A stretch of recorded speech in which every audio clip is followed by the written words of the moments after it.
El siguiente programa contiene escenas de conocimiento explícito, con diálogos cargados de curiosidad que pueden afectar la sensibilidad de personas no acostumbradas a hacerse preguntas sobre el mundo que las rodea. Que un médico pueda mirar bajo nuestra piel sin tener que hacernos un agujero ya no sorprende a nadie. Pero como todo lo que hoy nos parece cotidiano, alguna vez fue una novedad asombrosa.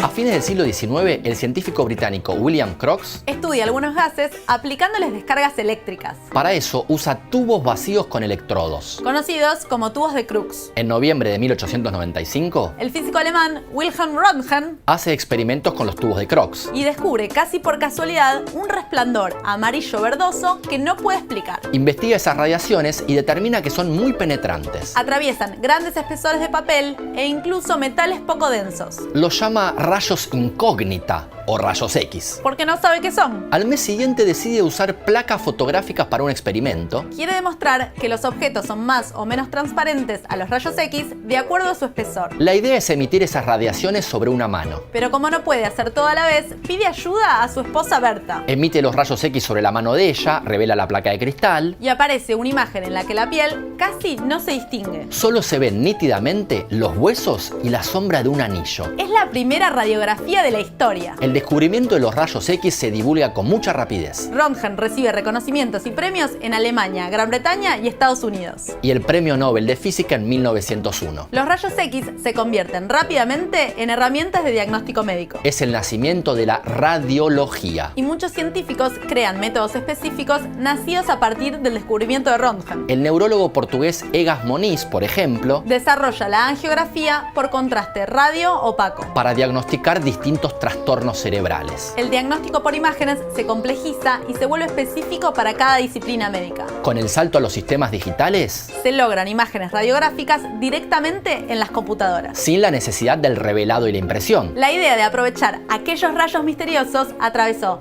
décadas, fronteras y laboratorios, hasta convertirse en una herramienta cotidiana de la medicina. Porque una buena idea solo puede desarrollarse con mucho tiempo, mucha gente comprometida con la ciencia y la transmisión de esa idea. Un germen incubado, un satélite pinchado, un teorema olvidado, un planeta amenazado, un cerebro iluminado, un esperma congelado, un ambiente saturado, un reactor recalentado. Es nano, es mega, la liga de la ciencia. Es alfa, es beta, la liga de la ciencia. Hola. Muchas gracias, hola. Bienvenidos a un nuevo programa de la Liga de la Ciencia por la Televisión Pública Argentina. Andrés, ¿cómo estás? Bien, muy bien, Euge. La verdad que muy contento de hacer ciencia, comunicar ciencia en la TV Pública. Siempre es un enorme placer. Además, con un programa genial como el que tenemos hoy y con estas remeras preciosas que... Súper lindas. Las hizo Gabriel Lío, que es un paleoartista que trabaja en el Museo Argentino de Ciencias Naturales Bernardino Rivadavia. Ya tuvimos otras muy lindas. A vos tocó un diente de sable y yo tengo un panda. Un oso panda, siempre preciosas. Bueno, y vayamos a ver los temas del programa de hoy que son interesantísimos. Willy Pregliasco nos explica todo lo que se sabe acerca de la física forense a partir de casos emblemáticos. Y fuimos al Polo Científico Tecnológico a realizar un informe para demostrar que la justicia no solo es cosa de jueces y abogados. Además, Sergio nos cuenta todos los secretos de Mariquita Sánchez de Thompson, sus tertulias y los secretos de esas reuniones tan características. Y arrancamos este programa de la mejor manera, con una nueva clase magistral. Esta es un tema intrigante, física forense, a clase de un gran experto, Willy Pregliasco. Muy bienvenido, Willy. Bienvenido. Hola, buenas tardes. Rodolfo Willy Pregliasco es uno de los mayores referentes en física forense de la Argentina. Willy es doctor en física de la Universidad de Buenos Aires y director del grupo de física forense del Centro Atómico Bariloche. Además, es miembro del programa de Ciencia y Justicia del CONICET y docente del Instituto Balseiro. Ayudó a resolver muchos casos de enorme trascendencia en Argentina, como Teresa Rodríguez en Neuquén, Costequi Santillán en Avellaneda y la masacre de Trelew de 1972. Increíble, Willy, todo lo que has hecho, todo lo que has colaborado para arrojar un poco de luz en estos casos, ¿no? Pero antes que nada te quería preguntar, ¿qué es la física forense? Bueno, es física, simplemente. Forense es el adjetivo calificativo y la idea es ver qué cosas de utilidad hay en el razonamiento científico, en la física en particular, para aportar a la discusión en el foro judicial. ¿Cómo es esto de contribuir a una causa tan lejana como la masacre de Trelew? Que cuando leí pensé que habías empezado hace mucho con física forense. No, en realidad interviniste en esa causa hace relativamente poco tiempo. Lo que pasa es que la causa judicial de la masacre de Trelew fue hace unos 10 años recién que se hizo. O sea, en el momento en que a mí me convocaron, habían pasado 35 años del hecho y el lugar, lo que sería, en la jerga se conoce como la escena del crimen, es algo que estuvo 35 años adentro de una base militar y fue alterado, se demolieron paredes. O sea, la idea de la preservación de la escena del crimen estaba muy lejos de lo que uno ve en la televisión, ¿no? Claro, ¿y pudiste hallar algo después de 35 años? Bueno, fue interesante porque yo tenía también la misma pregunta cuando me acerqué al juez a charlar, y el juez de instrucción me dijo, mira, necesito un hecho físico, necesito no solo testimonios, sino algo que me conecte con aquella noche. Y lo único que quedaba en pie de esa noche fue una pared, que era justamente la pared del fondo de un pasillo donde habían sido ametrallados la gente que estaba presa en ese momento ahí. Entonces nos dedicamos a estudiar una pared y los vestigios que quedaban en la pared de lo que había pasado 35 años antes. ¿Y qué descubrieron ahí? Bueno, fue interesante porque lo que hicimos fue empezar a raspar la pintura. Y resulta que eso forma parte de una base militar, los militares cada 2 años prolijamente van pintando y se van depositando capas de pintura, y cada remiendo que hay en la pared, uno puede, al raspar las capas de pintura, ver las capas de pintura que faltan. Y de la misma manera que en lo que es la paleontología o la antropología, cuando uno va levantando las muestras, va viendo que las capas implican una cronología. Si bien uno no sabe la fecha en que pintaron, uno sabe qué reparaciones eran más antiguas y cuáles eran más recientes. Y de esa manera pudimos ver la secuencia de reparaciones que había sufrido la pared, en particular que de cierta altura para arriba la pared estaba intacta y era la pared original que tenía la base militar. Y de cierta altura, con una forma irregular, con un límite irregular para abajo, había sido picada la pared hasta el ladrillo y sustituida por otro revoque. Entonces, las evidencias de aquella noche habían sido borradas, pero habían sido borradas con la suficiente pereza como para señalarnos en qué zona borraron. Y eso ya era suficiente información para la causa. Ante una situación de nerviosismo se habían disparado armas de repetición, y si uno no está firmado con las armas de repetición, se va para arriba en general, las ráfagas de disparo. Claro. Y en este caso había un límite de 1,60 m, que es más o menos la altura del pecho, claro. Y eso indica que estaban apuntando de alguna manera. Claro. Y Willy, ¿cómo fue que te dedicaste a la física forense? Bueno, yo me dediqué a la física en principio. Claro. Me dediqué a la física y hice mi tesis doctoral en colisiones atómicas. Trabajé después en el laboratorio de propiedades ópticas del Centro Atómico. O sea que yo tengo una tradición y una formación en ciencias básicas. Pero era malo como investigador.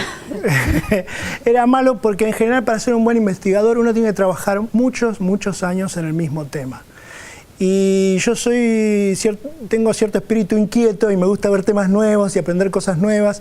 Entonces siempre estaban tratando de devolverme al tema que me correspondía. Y encontré en las ciencias forenses que al tratar el tema en las ciencias forenses es que uno trata de responder preguntas. Y al responder preguntas uno tiene que aprender todo el tiempo cosas nuevas. Y eso me pareció maravilloso, y además uno está respondiendo cosas pertinentes, porque cuando uno hace investigación, uno hace lo que a uno se le ocurre que es pertinente. En cambio, cuando uno responde una pregunta que le hacen y la pregunta es pertinente por su génesis el problema, ¿no? Entonces eso siempre me resultó muy atractivo. Sé que no es para todas las personalidades, claro, pero a mí me cayó como anillo al dedo, ¿no? Encontré mi lugar. ¿Y puedes contarnos algún otro caso? Por ejemplo, se me ocurre, creo que un caso emblemático en tu carrera fue también el de Teresa Rodríguez, piquetera asesinada. Ahí, por ejemplo, usas otras técnicas. Las investigaciones que hiciste ya no implican, como en el caso de Trelew, las pinturas, o en el caso, creo que de Miguel Blue, tenía que ver con propiedades ópticas de lo que analizaban. En el caso de Teresa Rodríguez, por ejemplo, ¿qué tipo de cosas analizaron? ¿Por qué fue emblemático para vos? Para mí fue emblemático porque no fue el primer caso, pero fue el primer caso que le dedicamos mucho tiempo. Yo empecé en ese caso a trabajar con Ernesto Martínez, que fue mi mentor, mi profesor, de quien me considero su discípulo, y a él lo llamaron y él me llamó a mí para que trabajáramos juntos. Era una causa que estaba empantanada porque había un video en la que se ve a Teresa Rodríguez caer, y se ven policías disparando, mejor dicho, se ven policías blandiendo sus armas y se escuchan disparos, pero no se sabe qué policía dispara en qué momento. Y teníamos en ese video se la ve caer a Teresa Rodríguez. Entonces uno tiene una muerte filmada, pero no puede decir quién es el responsable. Eso era muy inquietante. Y después de ver cientos de veces el video, Ernesto tuvo una idea muy linda, que es decir, dejemos de ver el video y empecemos a escuchar el video. Y es interesante porque el audio de un video tiene del orden de 40.000 muestras por segundo, cuando un video tiene 25 o 50 muestras por segundo. Tiene más información. Tiene menos información, pero es más detallada. ¿Sí? Claro. Entonces, y si uno estudia las propiedades del sonido, cuando yo te hablo a vos, te llega mi sonido directamente al oído, pero también rebota en todo el escenario y te llega un rato después una reverberancia que te da la información del escenario, del entorno en el cual se está produciendo el sonido. En el caso de Teresa Rodríguez, estaban en un puente y el sonido rebotaba en los postes del alumbrado. Había 8 postes de alumbrado. Y si vos variás la posición relativa del disparo respecto de los postes, aparece una secuencia de ecos que es distinta según el lugar en el que estás parado, ¿no? Porque cambia tu posición relativa a los postes. Entonces lo que aprendimos con Martínez fue a leer esa información, a invertir el problema y viendo la secuencia de ecos decir de dónde puede haber venido el disparo. Y el primer sorprendido en que anduviera fuimos nosotros, digamos, porque el día que empezamos a ver que andaba, no lo podíamos creer. O sea, anduvo bien, se pudo saber de dónde vino el disparo que mató a Teresa Rodríguez. Sí, se pudo ver de dónde vinieron casi todos los disparos del hecho, además, no solo el de Teresa Rodríguez. Y ese tuvo tanto éxito ese método que lo publicaron en una revista, ¿no? Sí, lo publicamos en una revista, porque para todo hay revistas internacionales con referato, si no estaríamos todos sonados. Y hay una revista que es el Journal of Forensic Science. Y ahí tuviste un llamado de interés sorprendente después de publicar ese artículo. En realidad ni siquiera había salido publicado. Antes de salir publicado en las revistas se publican los resúmenes. Y cuando salió publicado el resumen nos mandan un correo para preguntarnos cómo habíamos sostenido los petardos para hacer las pruebas. Y era tan rara la pregunta porque no era técnica, era de casi estética, ¿sí? Entonces le contestamos y dijimos, pero ¿por qué nos preguntan esto? Y nos dicen, no, somos los guionistas de CSI, y nos interesaría incluir esto en algún programa. ¿Y lo incluyeron? Y lo incluyeron, sí, está en un episodio. Lo que a nosotros nos llevó 1 año de trabajo está resuelto en 3 minutos y medio. Pero bueno, ahí estamos. Durante mucho tiempo con Martínez discutimos quién había sido la rubia y quién había sido el jovencito, porque de alguna manera nos representaban en la serie, ¿no? Y te quería preguntar otro caso también importante en tu carrera, creo, me contabas recién que fue el primero, y me parece interesante ahí también cómo aplicaste otra técnica, que no tiene nada que ver con lo que contabas recién de acústica, tiene que ver más con óptica, el caso de Miguel Bru, que fue considerado el primer desapareció en democracia, ¿no? ¿Nos contás un poco cómo lograron contribuir a la resolución de ese caso? Miguel Bru desaparece un día. Hay testimonios que dicen que lo vieron en la comisaría de La Plata, en una comisaría de La Plata, y después el cuerpo desaparece. Pero ese día, en la comisaría de La Plata, hay una adulteración del libro de guardia, ¿no? Entonces lo que nos llega a nosotros es el libro de guardia con la pregunta si podemos leer lo que está escrito abajo de una sobrescritura, que claramente estaba sobrescrito. Claro. La propuesta es si podíamos leer lo que estaba abajo. Entonces, si uno mira con un microscopio el papel, es una red de fibras, es como un plato de fideos aplastado, ¿sí? Entonces cuando uno escribe con la virome tiene una tinta espesa que se va derramando y va entrando en esas oquedades que quedan entre las fibras del papel. Cuando uno borra lo que está en la superficie, pero lo que quedó más adentro es más difícil de borrar.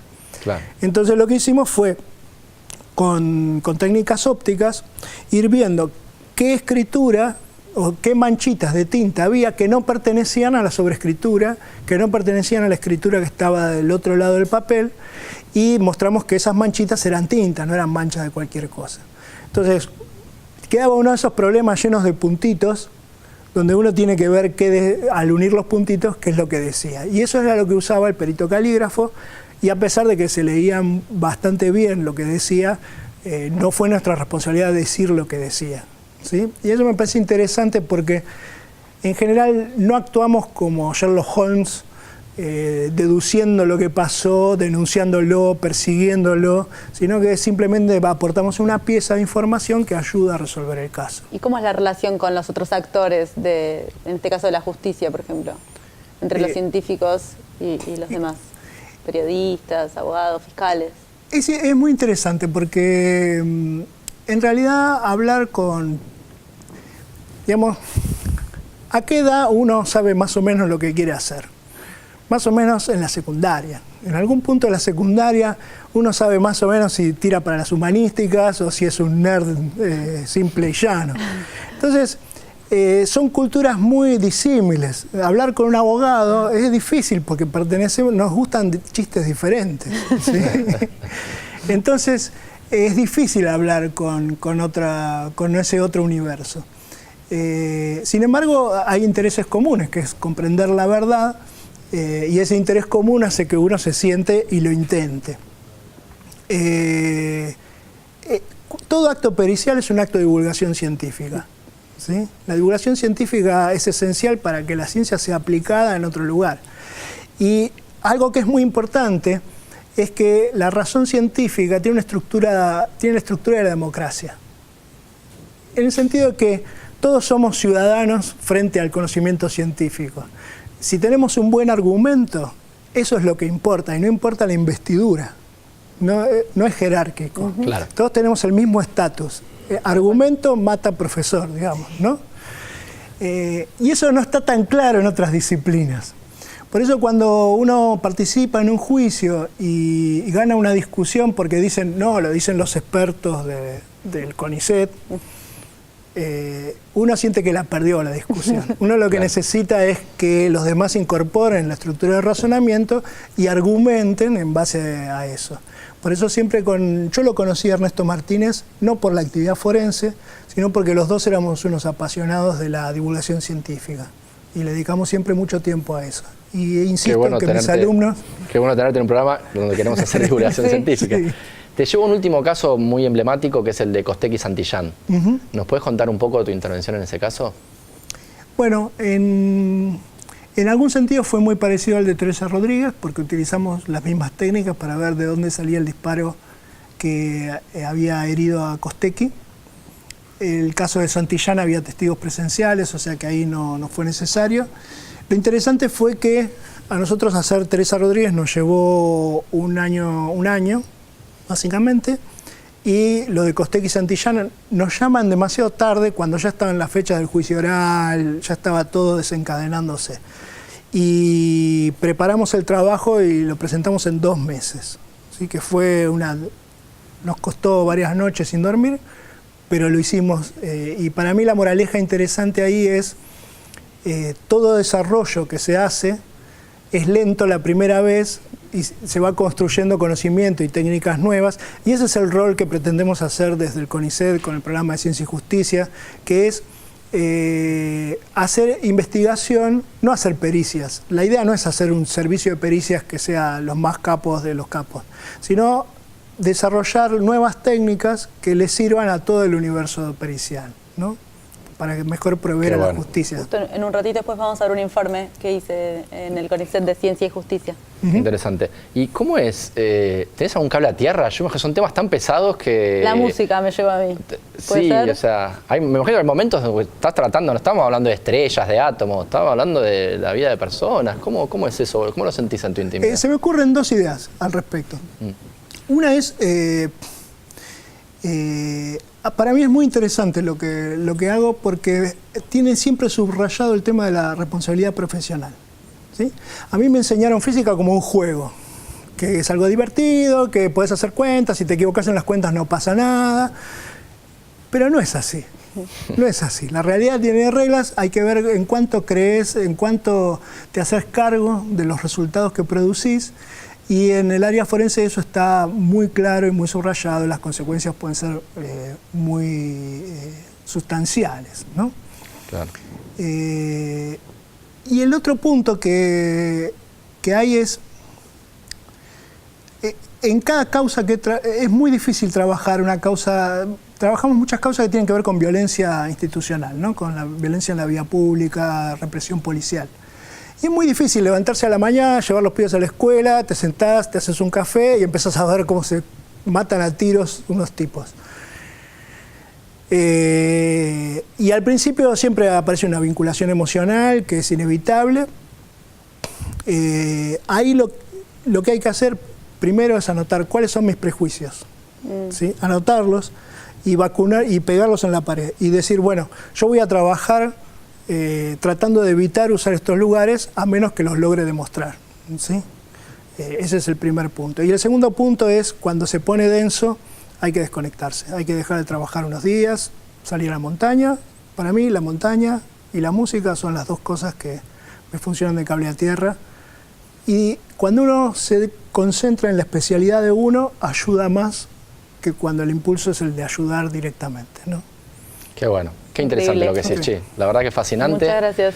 Muchísimas gracias, un lujo enorme tenerte, Willy. Esperemos que vuelvas próximamente. Bueno. Y nosotros nos vamos a un corte y enseguida volvemos con más La Liga de la Ciencia por la Televisión Pública Argentina. Es nano, es mega, la liga de la ciencia es alfa, es beta, la liga de la ciencia.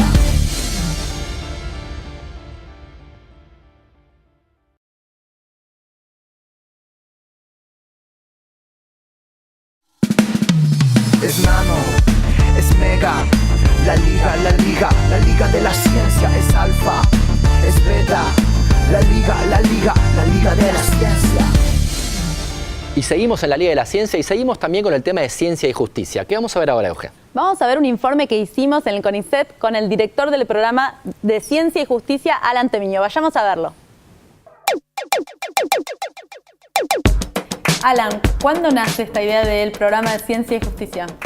El programa nacional de Ciencia y Justicia nace hace 2 años por una necesidad que tenía el organismo, fundamentalmente porque distintos investigadores y técnicos estaban desarrollando de manera no institucional distintas asistencias muy puntuales a los poderes judiciales del país.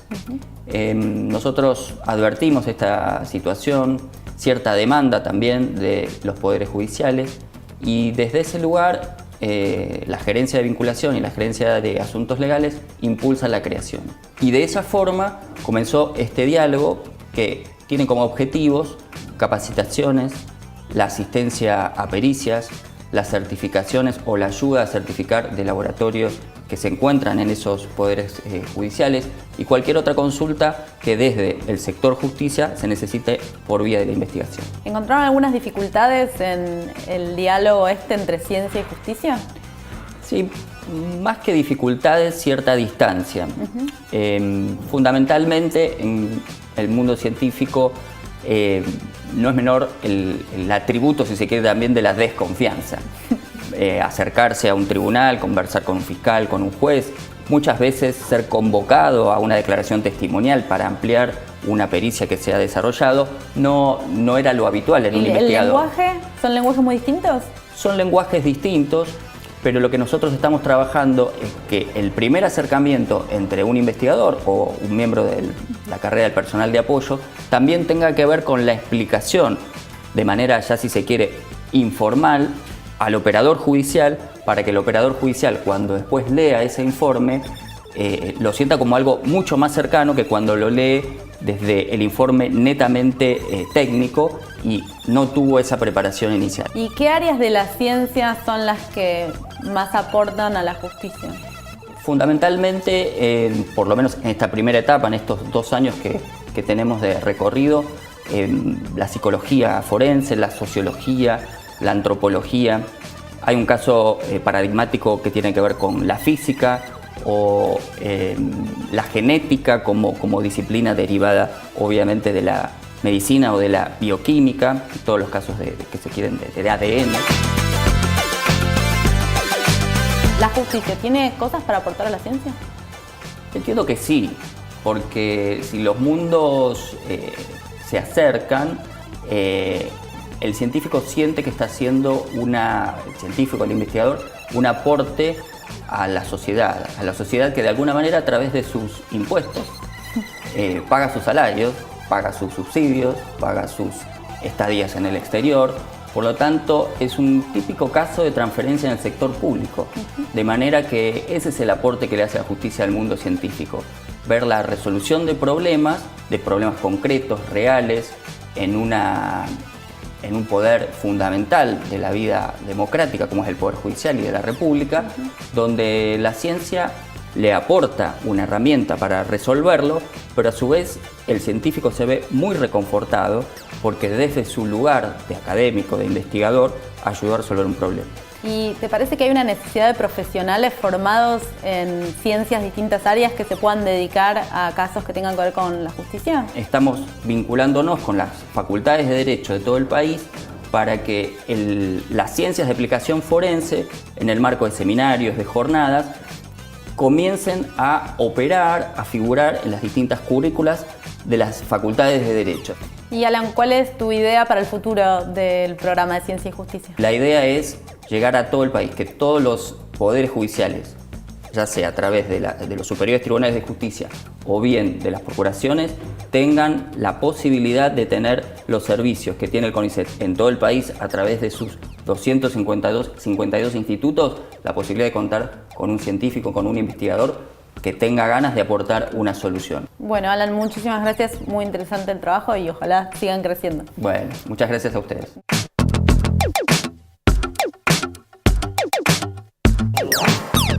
Y pasamos de la ciencia y la justicia a zambullirnos un poco en la historia. Sergio, ¿qué nos trajiste hoy?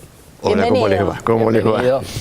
¿Cómo estás? Vamos a hablar de Mariquita Sánchez de Thompson, que tiene bastantes particularidades para hablar. Pero la primera, ya de movida, para decirlo así, le estamos diciendo Mariquita Sánchez de Thompson. O sea, es el apellido de casada, cuando ella se llamaba María de Todos los Santos Sánchez Velasco de Trillo. Bastante largo. Tenía nombre para... Entonces, y sin embargo, con todo ese nombre le decimos de Thompson, lo cual marca tal vez un poco de machismo a la hora de encararla. ¿Y se casó varias veces igual o no? 2 veces. Se casó 2 veces. ¿Y Thompson era el primero? Y las 2 veces quedó viuda. Oh. Y vivió muchísimo tiempo incluso para lo que se vivía en esa época, ¿no? 82 años, murió en 1868, un 23 de octubre de 1868 falleció, y fue una testigo privilegiada de muchísimo tiempo, porque nació en 1782, y por lo tanto, con todo ese periodo de tiempo que vivió, y siendo que tuvo la característica de escribir mucho, es una gran testigo de un miembro de la clase alta, que sin embargo tiene muchísimas ideas de avanzada para la época, y uno podría ya casi tildarla como una protofeminista. Mira. ¿Por qué es conocida Mariquita Sánchez de Thompson por lo general? Que se juntaban en su casa, hacía tertulias, ¿cómo era? Exactamente. El tema de las tertulias está lleno de escritos de embajadores de otros países, incluso de prominentes miembros de la Revolución y de la batalla por la independencia, que decían era imposible no ir a las tertulias de Mariquita porque se hablaba de arte, se hablaba de muchísimos temas, pero se hablaba de política. Se conspiraba. Te quedabas afuera, ¿sí? Te quedabas afuera. En pleno proceso revolucionario, estamos hablando de principios del siglo XIX, o sea... Exactamente, y en la casa de ella era un lugar privilegiado. La casa de ella, que se llamaba la calle del Empedrado, que es la actual calle Florida, al 200, en la ciudad de Buenos Aires. Ahí se reunían, y el otro motivo por el que es muy conocida, viste que siempre hay un estereotipo sobre algún prócer o alguna personalidad, es porque se supone que en 1813, un 25 de mayo, se tocó en su quinta en San Isidro por primera vez el himno nacional argentino. La marcha patriótica. La marcha patriótica. Eso no se sabe del todo si es verdad. Contribuyó mucho a ese mito un cuadro de Subercastex, el que se muestra esa escena, ahora entre las imágenes lo vamos a ver, se muestra esa escena y el mismo Subercastex dijo, yo un poco la fingí esa imagen, ¿no? Nunca estuvieron todas esas personas que dibujé ahí, no es una foto. Pero, sin embargo, recordarla solamente por eso es un poco machista también, porque deja de lado, no era una anfitriona que servía... Tenía su personalidad, me imagino. Tenía su personalidad y sus conflictos. Ustedes fíjense, ella era hija de 2 prominentes miembros de la aristocracia del Río de la Plata. Su madre ya había enviudado de Manuel de Arco, que era el más rico de los comerciantes, y Mariquita era hija única y por lo tanto heredera de un imperio económico. Claro. Y a los 14 años deciden elegirle un marido. Esto era la práctica habitual. De hecho, hay una ley que decía que toda mujer blanca de menos de 25 años tenía que obedecer por ley lo que los padres decidan. Ah, ¿en serio? ¿Para casarse? Para casarse. Wow. Me llama la atención lo de blanca. Digo, ¿los demás qué? Pero bueno, eso lo dejamos aparte. Y el tema es que el marido que le eligen, que se llamaba Diego de Arco, le corrió en el arco, Diego de Arco era también miembro de la familia, ella no quería saber nada con ese tipo, se había enamorado de su primo, Martín de Thompson. Y entonces hizo una cosa que fue muy, pero muy espectacular para la época. Le escribió una carta, una chica de 14 años, le escribió una carta al virrey Sobremonte, Mirá. diciéndole, para esta gente, estaba hablando de su familia, el amor es una aberración. Mirá, la tenía clara. La tenía bastante clara.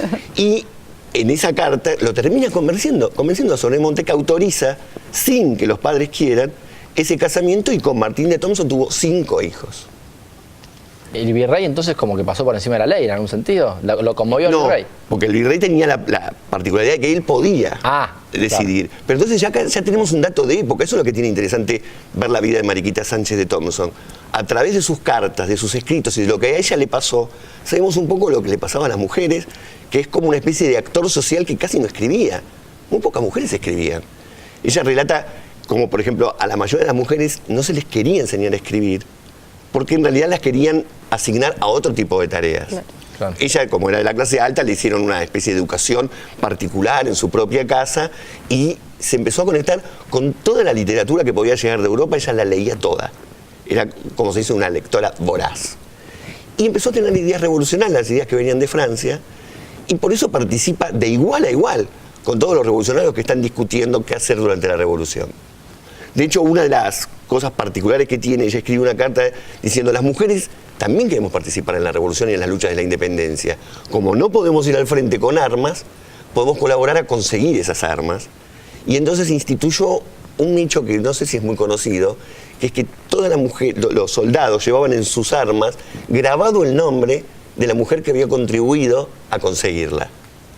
Mirá vos, tenían grabado el nombre de las mujeres, y Mariquita Sánchez de Thompson creo que se vanagloriaba de que había muchas armas con su nombre grabado. El tema que luego ella se convierte en fundadora es de la Sociedad de Beneficencia. Y ahí está como el lado oscuro de Mariquita. Porque ella, por supuesto, colabora, hace escuelas, hace hospitales, pero tenía una idea de su casta social muy estricta, y entonces las escuelas que hacía eran de dos tipos: escuelas para mujeres blancas y escuelas para mujeres pardas. Y en eso quiere, y es consecuente con que se separen, que se han separado. Que no se le parecía bien eso, no es que lo hacía como consecuencia de las normas que existían y que eso lo obligaba. No, ella defendía eso. Defendía. ¿Con qué argumentos? Y los argumentos de que si no las mujeres blancas no iban a querer ir a la escuela a mezclarse, pero aparte que era distinta la instrucción que se les iba a dar. Distinto lo que se le enseñaba a las mujeres pardas que lo que se le enseñaba a las mujeres blancas, que tampoco era mucho, tampoco se le podía enseñar cualquier cosa. Pero por otro lado, sí era adelantada a su época. Ella le escribía a su hija, cuando ya era una mujer mayor, le escribe: no sé a quién diablo se le ocurrió, estoy tratando de ser textual, no sé a quién diablo se le ocurrió que el matrimonio tiene que ser para siempre. ¿A quién se le ocurrió que esa tortura sea eterna? Genial. Esa tortura sea eterna. Ley de divorcio. Ley de divorcio, pero porque en 1819 su marido, el del que ella estaba enamorada, Martín de Thompson, viaja a Estados Unidos para tratar de conseguir el apoyo a la independencia de Argentina y también buques y armas. En el viaje de vuelta, él muere y ella queda viuda. Y acá viene otro dato de época, ¿no? Así es como podemos ir dibujando una época, con pequeños datos. Estaba muy mal visto que una mujer blanca, joven y rica se mantenga viuda, se tenía que volver a casar. Mirá vos. Y esa presión fue tan grande que no pasó un año de su viudez y se vuelve a casar con Jean-Baptiste Mandeville, que era el embajador francés en el Río de la Plata. Y esto genera un intercambio muy gracioso con Juan Manuel de Rosas. Ella estaba en contra del régimen de Rosas, pero al mismo tiempo se conocían de chiquitos y se trataban de vos. Y él le dice un poco en broma: ¿cómo anda mi francesita parlanchina y coqueta. Y ella le contesta, te quiero aclarar algo con lo de Francesita. Hubo un momento en que Rosas tiene casi un enfrentamiento militar con Francia. Y ella le dice, yo soy más americano que nadie, pero si llegás a ir a una guerra con Francia, quiero que sepas que yo hoy voy a ser francesa porque mi marido es francés. Wow. ¿Vos qué harías con tu mujer Encarnación si se hace unitaria? Entonces Mirá no me que le pidas que tiró. yo me enfrente a mi marido. Tenía carácter. Tenía carácter. Muchísimo carácter. Está buenísimo lo que nos contás, interesantísimo. Me gana de seguir preguntando 1000 cosas, pero nos tenemos que ir a un corte como nos pasa siempre. Me repito en esto, pero es la verdad, nos pasa siempre. La verdad. Bueno, Sergio, muchísimas Gusto para mí. gracias. Un gustazo, che. Vamos a un corte y enseguida volvemos con más La Liga de la Ciencia por la Televisión Pública Argentina. Es nano, es mega, la liga de la ciencia es alfa, es beta, la liga de la ciencia.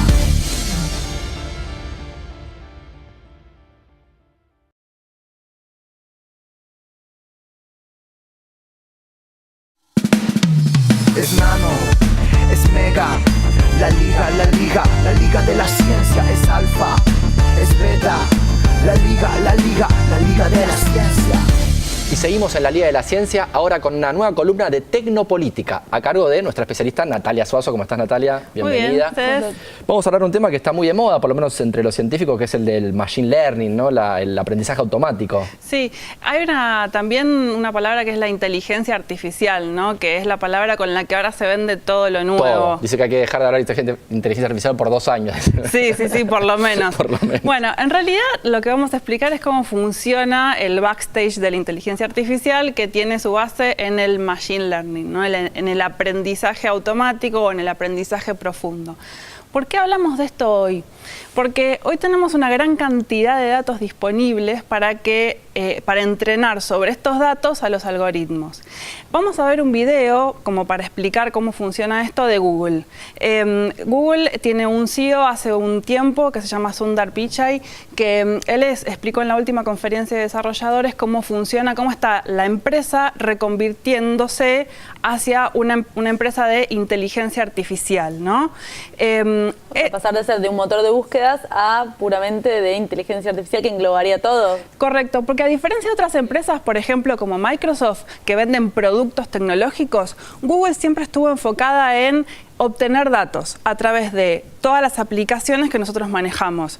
El mail, los mapas, Waze, las aplicaciones para tránsito, las fotos que subimos, las búsquedas por voz. Cuando nosotros le preguntamos algo, a través de la voz le estamos dando datos. Que ya funcionan muy bien. Sí, de hecho, este año la empresa anunció que iba a dejar de buscar dentro del Gmail las palabras para generarnos anuncios publicitarios. ¿Por qué? Porque hoy en nuestro teléfono, además del mail, tenemos un montón de otras aplicaciones que le dan a Google esa cantidad de información que necesita. Claro. ¿Y por qué hablamos de la información como algo tan importante? Porque con esta información se entrenan los algoritmos. Es decir, ¿qué es lo que tiene que aprender la tecnología? A diferenciar, por ejemplo, entre un perro y un gato. A nosotros desde chiquitos nos diferencian. Bueno, este es un perro, este es un gato, y nosotros con un par de ejemplos, Lo aprendemos. 2, 3 perros, 2, 3 gatos, Sí. lo aprendemos. Pero las máquinas necesitan muchísimos ejemplos para aprender qué es un perro, qué es un gato, a diferenciarlo y hacerlo automáticamente. Que es un gato visto de perfil, que es un gato visto de frente. Exacto, porque a veces pueden parecer cosas distintas. Claro. O que es una nena, que es un nene, un adulto, cuántos años tiene, y poder ir generando esas diferencias. Entonces, lo que hizo Google este año fue presentarse ya directamente como una empresa que se va a dedicar a esto. ¿Por qué? Porque tiene esta cantidad de información. Y además lo que le está incorporando es una gran precisión. Del año pasado a este año duplicó la precisión en lo que puede entender. Por ejemplo, con la voz y con las imágenes. Eso es a través de que aprendieron estos algoritmos. Claro, por ejemplo, vos el año pasado probablemente si le hablabas a tu teléfono, a un Android de Google o a un iPhone de Apple, lo que te devolvía era más o menos parecido a lo que le estabas preguntando. A vos, digamos, cuando le decías Eugenia, a veces entendía Eugenia, claro, y a veces entendía Eugenia. Sí. Y no... Por eso te decía que anda muy bien realmente. Yo lo vengo usando y es increíble cómo mejoró en el último año. Y decís que tiene que ver con inteligencia artificial y machine learning. Claro, ¿por qué? Porque los procesadores que tiene ahora Google para hacer este tipo de funciones son muchísimo más avanzados. El procesamiento de datos. ¿Por qué? Porque generó unos nuevos procesadores que se llaman TPU, Tensor Processing Unit, que los desarrolló la misma empresa. Son procesadores bastante sencillos en cuanto al hardware, pero lo que hacen es generar un aprendizaje más rápido y además lo que toman es lo que llaman las tecnologías cloud, las tecnologías en la nube. Es decir, pueden a través de un mismo servidor, un solo servidor, dedicarse a, por ejemplo, clasificar solamente rosas. Otro servidor dedicarse a clasificar solamente tigres, ya que tenés tigres en la remera. Y a diferenciar todos los tigres del mundo. Y entonces eso le da cada vez una precisión más exacta. Y lo otro que diferencia, que le hizo dar un gran salto a Google en este sentido, es en las imágenes. Por ejemplo, a que vos le saques una imagen a un comercio de una cuadra de cualquier lugar de la ciudad y que a través, cruzando los metadatos de tu aplicación de mapas, el cartel de ese negocio, comparándolo con otros carteles que subieron otras personas, pueda reconocer qué comercio es. ¿Por qué? Porque eso lo que le va a permitir a Google es conectarte para que después puedas comprar directamente en ese negocio. Sin entrar ni siquiera al negocio. Sin entrar ni siquiera al negocio. Tenías un video para mostrarnos, era lo que estabas comentando, el anuncio de Google. Claro. ¿No? Y en ese video se dan algunos ejemplos de cómo se produce esto, cómo puedes estar caminando por la calle y lo que vemos es que vos podés detectar al negocio. A ver si está el video, lo tenemos ahí. ¿Es este? Bueno, esa es la voz de Sundar Pichai de Google comentando cómo a través de esa imagen lo que empieza a detectar son palabras relacionadas. Un niño, esa es la imagen, el reconocimiento de imagen y cómo el error en el reconocimiento de la imagen cayó y hoy está reconociéndolo. Mejor que los humanos. Mejor que los humanos. Increíble. Lo otro que puede hacer, por ejemplo, es tomar una foto y hacerla muchísimo más precisa. Digamos, esto es todo inteligencia artificial. Lo que hace es hacerla muchísimo más nítida y lo hace automáticamente. Esto está buenísimo porque lo que detecta es dónde hay una niña, reconoce a la niña y entonces uno puede sacar una foto y borrarle la cerca que tenía delante, ¿no? Porque lo que ya reconoce a través de un montón de ejemplos de nenas es una nena ahí y le saca lo que tiene adelante. Estas son todas las cosas que se están pudiendo hacer. ¿Por qué? Porque ya tienen muchas imágenes, ¿no? Sí. Entonces, estos son los avances. Pero una cosa interesante, y que como siempre nosotros hablamos en esta columna de Tecnopolítica, esta es la parte que hay mucho desarrollo, que estas personas, en este caso el CEO de Google, nos están vendiendo todos estos productos y servicios. Hay una parte interesante que también se está empezando a cuestionar desde las ciencias de la información y desde algunos científicos de la información que trabajan con cuestiones éticas, que todavía no son tantos. Pero esto es, nosotros a este aprendizaje automático le estamos generando modelos que reconocen patrones comunes, los patrones más frecuentes, ¿no? Entonces, ¿qué pasa cuando haya excepciones? Por ejemplo, les pongo un caso. La inteligencia artificial, el machine learning, se está utilizando mucho para reconocer imágenes en el campo de la salud. Por ejemplo, para que en vez de un médico tenga que ver un montón de radiografías para detectar un tumor en una persona, uno le indique, por ejemplo, distintas fotos o distintos modelos de tumores en distintos grados y que al reconocerlo por una foto nos diga... La máquina aprende a reconocer tumores y diagnosticar. Y a diagnosticar. Esto se está utilizando ya en el ámbito de la salud. Entonces, la máquina diagnostica y también te puede diagnosticar si necesitas un tratamiento o no. Entonces, muchas decisiones de nuestra vida cotidiana van a depender cada vez más de esto. Que es asustador porque no sabemos por qué es así, le tenemos que creer a la computadora, que aprendió y sabe más que nosotros. Bueno, hablando con Sebastián Uchiter, el jefe del Departamento de Informática de la UBA, lo que él me decía es cada vez más vamos a recibir la respuesta de esta decisión, ¿por qué se tomó? Porque la máquina lo dice. Claro. Porque acá volvemos a tener el tema que es que el mercado genera soluciones, todos tenemos que usar cada vez más inteligencia artificial, machine learning para resolver problemas. Por ejemplo, otro caso, seleccionar de un montón de currículums a través de inteligencia artificial los 10 mejores, ¿no? Entonces los seleccionamos porque un algoritmo le decimos previamente lo que nosotros le queremos decir y a partir de eso lo clasifica. ¿Y qué podemos hacer para prevenir este problema? Bueno, lo que se puede hacer y lo que se está trabajando es muchísimo en la academia, se están empezando a trabajar con lo que se llama generar equipos de trabajo de ética de los algoritmos para trabajar sobre los sesgos de los algoritmos. Que los algoritmos no discriminen de una forma. O sea, le pones es interesante, le pones ética a una computadora, es una computadora que tiene comportamiento moral. Es justamente eso, es justamente eso. Los datos con el algoritmo, con la inteligencia artificial, lo que producen es resultados y avances, pero lo que tenemos que agregarle a partir de ahora, que cada vez más escuchamos inteligencia artificial, es ética. Porque lo que puede pasar es que en el reconocimiento, por ejemplo, en el reconocimiento facial, se generen sesgos discriminatorios. De hecho, en Facebook se demostró hace poco también que se generaban sesgos discriminatorios con las personas de raza negra. O, por ejemplo, que al detectar un pezón de una mujer aborigen se daba de baja esa foto. Y para la mujer aborigen esa situación es la situación normal, la situación común de su vida. Entonces, es muy interesante cómo está avanzando la tecnología, pero también es interesante que nos preguntemos a partir de ahora, sobre todo en el ámbito académico, cómo podemos agregarle ética y sobre todo también a los estudiantes y a la gente que estudia informática, tener estas preguntas en la cabeza cuando estamos generando un modelo matemático. Está bueno que se divulguen programas como este porque son decisiones de última instancia que tenemos que tomar como sociedad, ¿no? Cómo se va a regular y legislar todo eso. Y pedirlo. Y pedirlo, ¿no? Para que suceda. Dale, bueno, Natalia, un lujo como siempre tenerte. Bueno. Está buenísimo todo lo que nos contás. Un poco asustador, me quedé un poco con sensación. No, pero está bien, estamos alerta. Estamos alerta. Dale. La idea es hablarlo para que estemos atentos y estos progresos no nos tomen y seguimos charlando en los próximos programas. Muchas gracias, Natalia, por venir. Nosotros nos vamos a un corte y enseguida volvemos con más La Liga de la Ciencia por la Televisión Pública Argentina. Es nano, es mega, la liga de la ciencia es alfa. Es beta, la liga de la ciencia.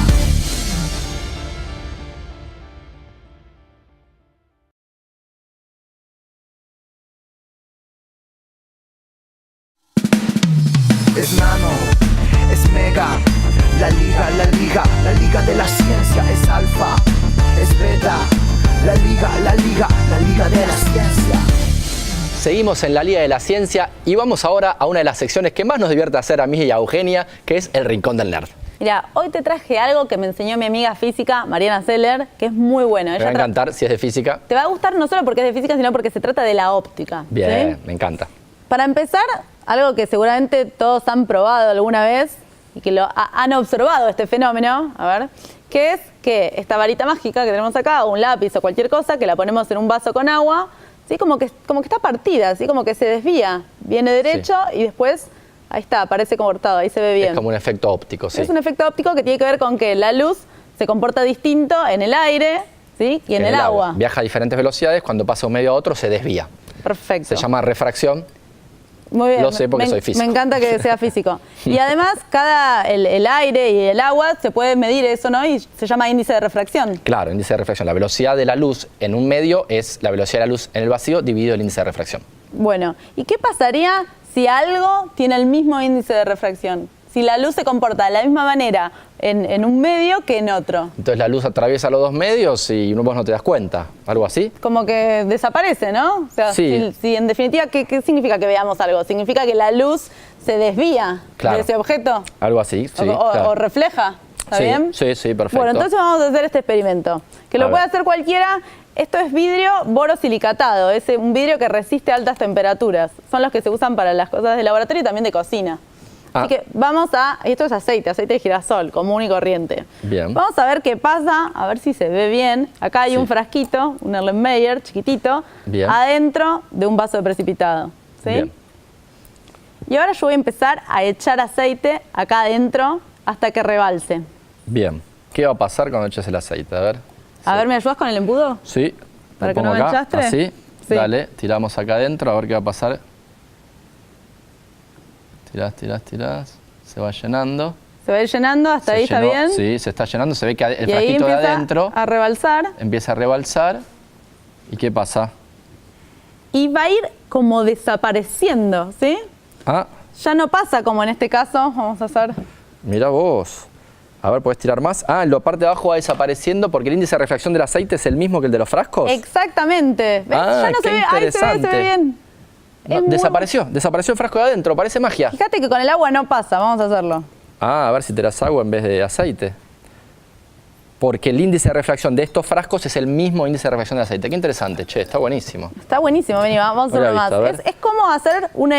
Va a rebalsar un poquito. Ahí va a está. rebalsar. Pero ahí se ve, ¿sí? Ahí se ve que hay un frasco adentro de se otro. ve que está el vidrio, se ve Claro. perfecto. Acá, sin embargo, en el otro, Vamos a hacer este también, ya que estamos. Voy a hacer En un poco ese. enchastre, pero bueno. ¿querés que ponga No, ya está. No, ya está. Hacemos enchastre, después limpiamos todo nosotros mismos. A mí este me A encanta. ver. Ah, mira, desapareció también. ¡Desaparece! Yo lo estoy al lado y no lo veo. ¿Sí? Qué Parece increíble. como que está pará. partido. Es verdad, te pones re cerca y no lo ves. Yo no veo nada. Mira, subo y cuando lo sacás está... Está buenísimo. Esto sí, la verdad que sos el rey de la fiesta nerd con esto, ¿eh? Si lo llevas. No, con esto. Sí, con esto. Es Impresionante. muy bueno. Y si qué tienen un bueno. vidrio que resiste altas temperaturas, lo pueden probar en su casa. Después se puede reciclar el aceite. Yo ahora lo voy a poner ahí y voy a seguir haciendo experimentos con aceite. Está buenísimo. ¿Te gustó? Genial. Me encantó. Siempre me sorprendés con el Rincón Nerd. La verdad que no lo había visto y está espectacular. Bueno, no lo viste porque desapareció. Nah, bueno, nos tenemos que ir hasta la semana que viene En la Liga de la Ciencia. por la televisión pública argentina. Chau. Nos vemos la semana que viene. Es alfa, es beta, la liga de la ciencia. Yeah, one shot. Hey yo, un protón muy excitado, un neutrón descolocado, un genoma descifrado, un fantasma del pasado, un microbio liberado, un pronóstico acertado, un desastre anunciado, un volcán descontrolado. Es nano, es mega, la liga de la ciencia. Es alfa, es beta, la liga de la ciencia.